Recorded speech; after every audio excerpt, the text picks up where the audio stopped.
Hello guys, Top Notch Sports here again. I want to make this video on the NBA. This is on the Andre Iguodala Warriors deal. I know this deal was made I would say a good amount ago, and I just classify it as a under the radar move. So I want to just analyze it and see how it affects the Warriors, his impact on the team. Okay, so last year we take a look at the Warriors. They take the San Antonio Spurs, who were the Western Conference champions, to Game 6. And that was their first time being in the playoffs. So that's one really big factor you got to weigh there. And secondly, their second best player in David Lee was very, very, very limited. Really couldn't play. We know that. So just think, if they had David Lee, what their shot would have been. And they already took the Spurs to, a good, solid 6-game series without their second best player. So that's a really big factor. So I think that shows their team's ability. Also, this move, I feel like it makes up for Jarrett Jack's loss. Because you look at Jarrett Jack, how important he was off the bench for them last year, his ability to go in and run the offense and score. Okay, so now you add Iguodala, and you have a guy like Barnes or Thompson. We'll see what they end up doing. You have a guy, one of those guys off the bench, and that's a guy who could create their own shot and score off the bench. And also, you could look at the development of a guy like, I think his name, Draymond Green, I believe. I forget how to pronounce his first name. And you could look at his development, how much better he got throughout the season. He's a good bench player for them, of course.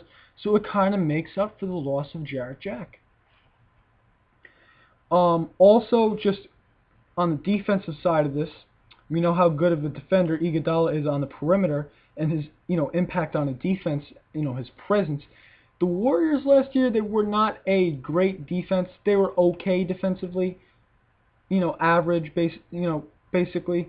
But now, but the one thing they were great at, also to add in, they were fantastic at forcing turnovers. They were really, strong in that aspect. So now, a guy like Iguodala, who's going to make them a better, defensive team in terms of getting stops, letting up less points, not as many easy looks, for the other team.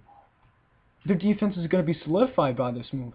And they already have a great offense to go along with it. So, you could really look at that, and that it's going to really affect the team in that certain way.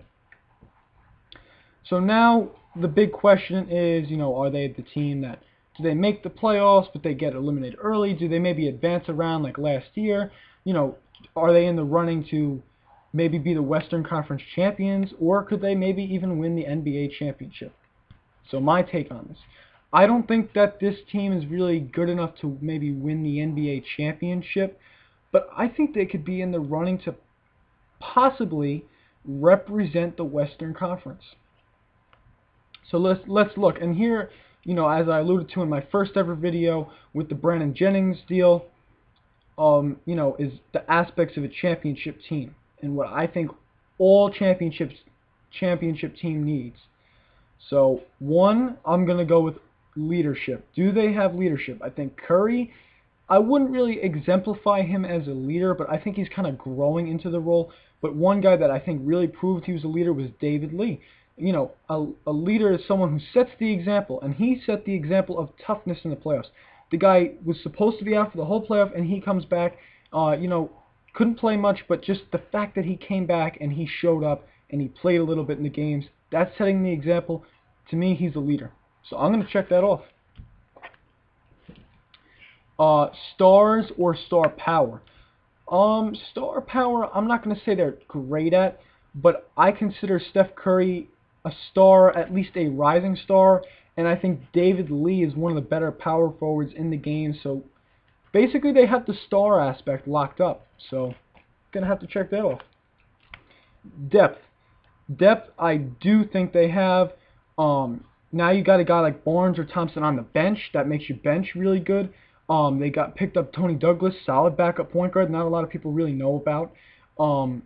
You look at the development of Green, as I mentioned before, and you look at the development of Festus Ezeli and a guy like Andres Biedrins, who He really hasn't done much the last few years, but he's a good rebounder. So if he's your third string center, that's pretty solid.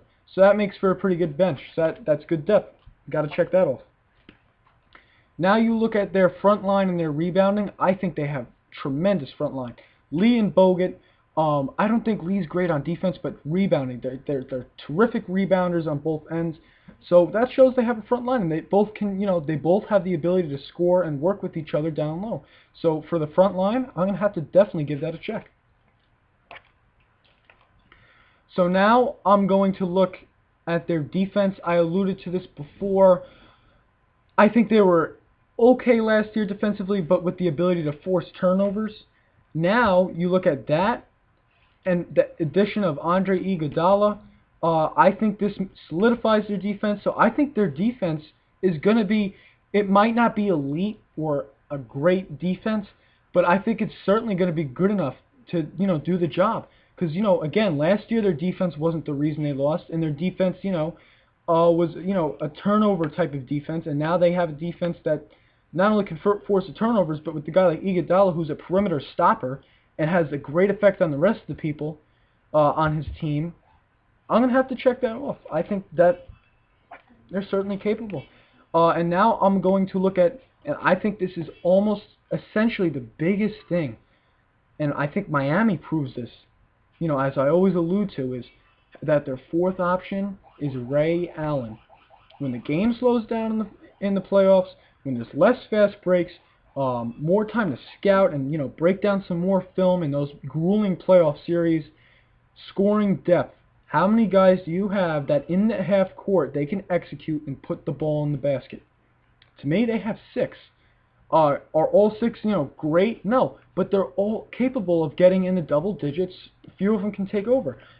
I think they're scoring. They got Curry, great scorer. They got Lee, who can score. Thompson, who's a great shooter, he can score. Iguodala is more of a 14, 15-point guy, but if he's your number 4 option, then that means that's great scoring depth. Then you look at Harrison Barnes, who could even move up that, who showed he can shoot the ball. He's good in transition. He plays above the rim. He's athletic and can slash the hoop. So he can only move up on those lists. Some people might even think he's got better scoring skills than Iguodala. That's fair. And then Andrew Bogut, who actually played well for them in the playoffs. He's going to score, off of his rebounding. He's a good rebounder. And also, he can score on the block. And the chemistry between him and Lee, I think, will improve. And they, them two on the front line can do some damage. So that's 6 guys that, they can really do damage scoring the ball. So their scoring depth really is there. So say a team locks up Curry, they take him out of the game. Okay, so Lee's going to hurt you. You want to take Lee out? All right, Thompson. Iguodala can take over to a certain extent. Barnes, Bogut. That's pretty good scoring depth. Check that off. So now you look at the coach. And again, I always think that the coach is kind of overrated, but the coach is not going to be, a fault here. Mark Jackson proves he's a very capable coach. He seems like he motivates his guys. The X's and O's of coaching, we know he played in the NBA. He's a point guard. We know he knows the X's and O's. And his motivation seems like he really gets into his guys, really gets them fired up, as you can see, just from when they're mic'd up. So I think the coach, more than capable. So I'm going to check that off. They fit the aspects of a championship team. Now, do I think that they're going to win it all, or are they good enough to win it all? Not necessarily sure about that. Because again, like I said, they have stars, maybe not. They have star power too, but maybe not entirely enough. But they're certainly going to be in the running. That's for sure. I see this team being. I think they finish in the top 5. You never know how high, but I say this team is going to be a 3 to a 5 seed. Most likely, I'm going to say they're going to be a 3 or a 4.